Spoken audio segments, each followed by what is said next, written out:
Bismillahirrahmanirrahim. Assalamualaikum warahmatullahi wabarakatuh. Waalaikumsalam.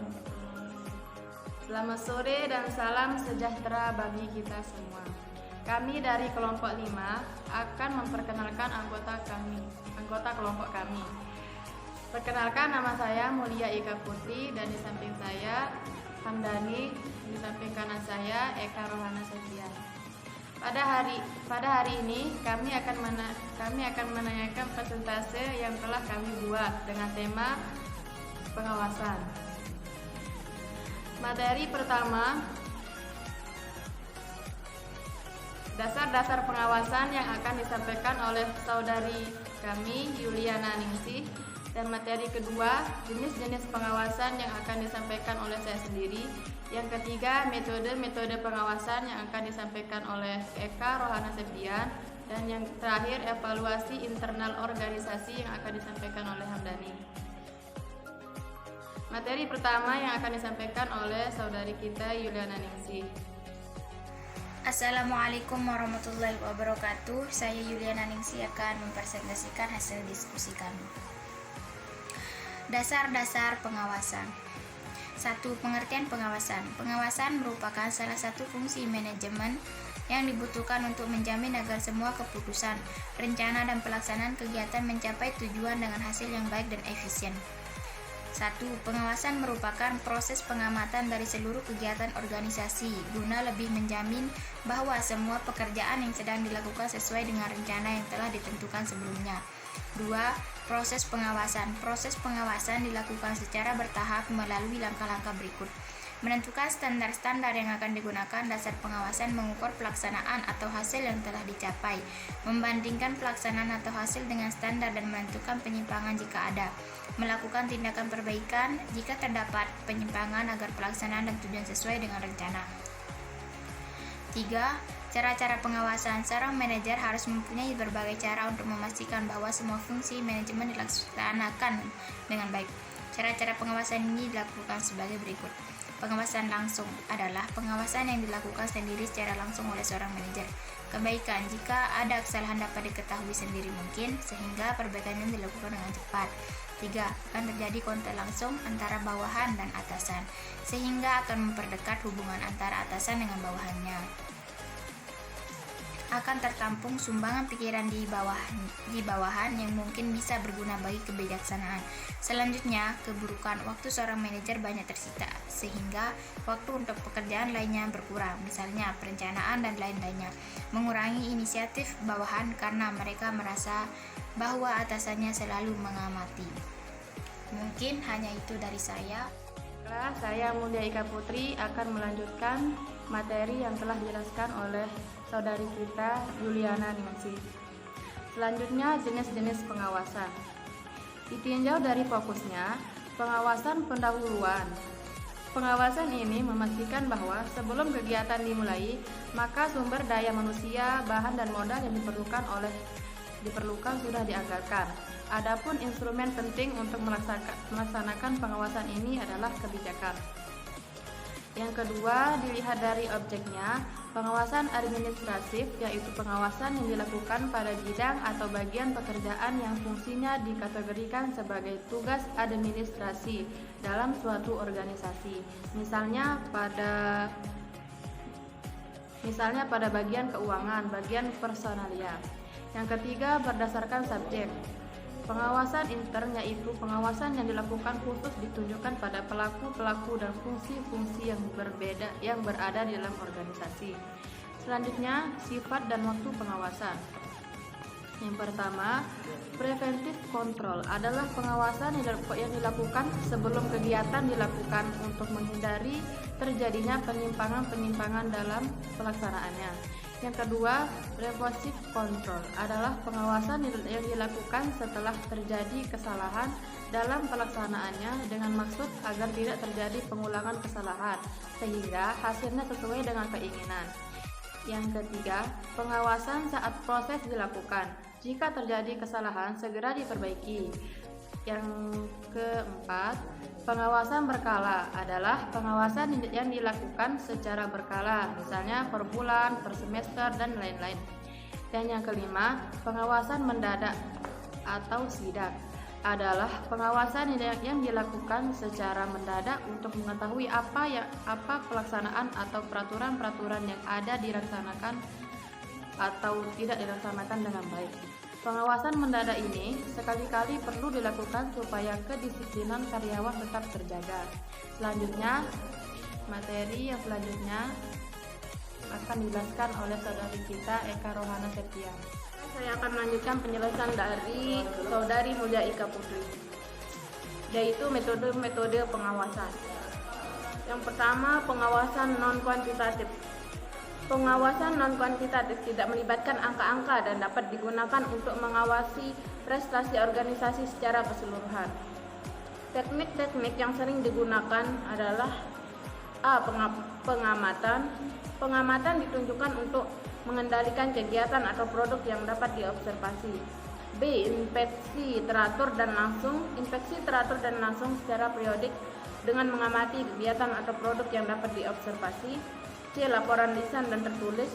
Laporan lisan dan tertulis dapat menyajikan informasi yang dibutuhkan dengan cepat, disertai dengan feedback dari bawahan dengan relatif lebih cepat. D. Evaluasi pelaksanaan. E. Diskusi antara manajer dengan bawahan tentang pelaksanaan suatu kegiatan. Cara ini dapat menjadi alat pengawasan karena masalah yang mungkin ada dapat didiagnosis dan dipecahkan bersama. F. Manajemen by experience dilakukan dengan memperhatikan perbedaan yang signifikan antara rencana dan realisasi. Teknik tersebut didasarkan pada prinsip pengecualian. Prinsip tersebut mengatakan bahwa bawahan mengerjakan semua kegiatan rutin, sementara manajer hanya mengerjakan kegiatan tidak rutin. Yang kedua yaitu penguasaan kuantitatif. Pengawasan kuantitatif melibatkan angka-angka untuk menilai suatu prestasi. Beberapa teknik yang dipakai dalam pengawasan kuantitatif yaitu A. Anggaran operasi. Anggaran operasi yaitu anggaran pembelanjaan modal, anggaran penjualan, anggaran kas. Terus anggaran khusus seperti planning, programming, budgeting system, zero based budgeting, dan human resource accounting. B. Audit.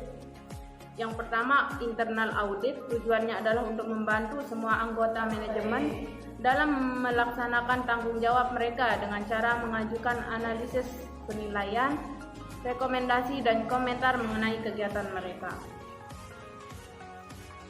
Yang kedua, eksternal audit. Tujuannya untuk menentukan apakah laporan keuangan tersebut menyajikan secara wajar keadaan keuangan dan hasil perusahaan.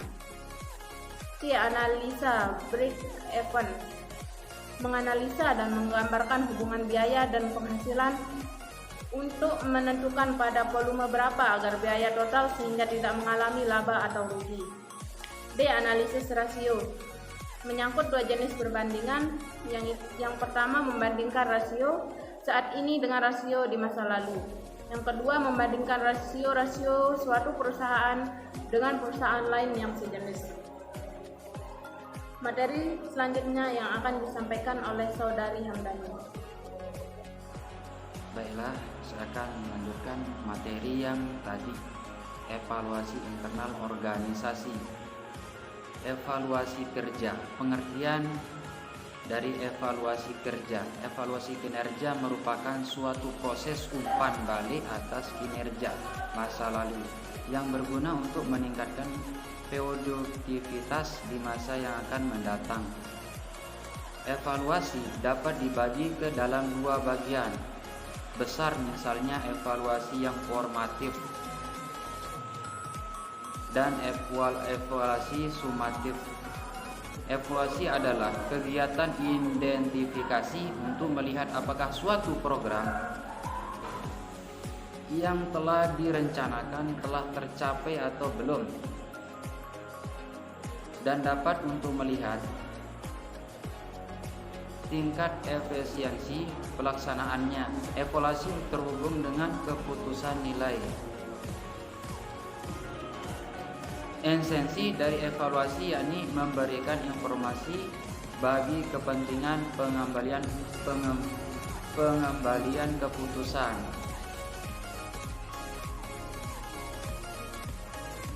Metode evaluasi kerja.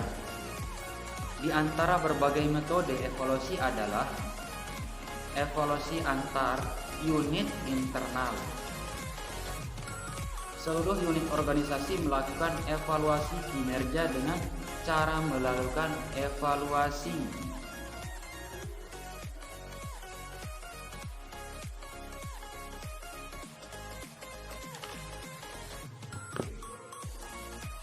Antar unit organisasi yang memiliki keterkaitan atau dengan lainnya.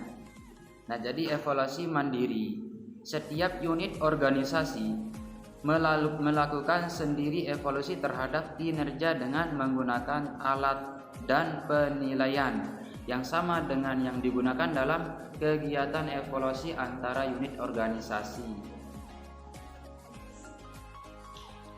Evaluasi memerankan berbagai fungsi, yaitu memberi informasi yang valid mengenai kinerja, kebijakan, program, dan kegiatan, yaitu beberapa jauh kebutuhan, nilai, dan kesempatan telah dicapai dengan evaluasi dapat diungkapkan mengenai pencapaian suatu tujuan, sasaran, dan target tertentu.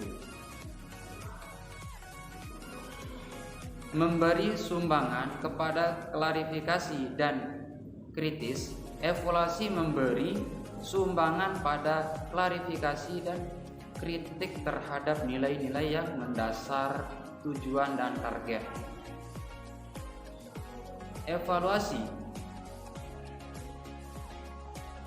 memiliki tujuan pokok melihat beberapa besar kesenjangan antara pencapaian kinerja kegiatan dan program dengan harapan atau rencana yang sudah ditetapkan.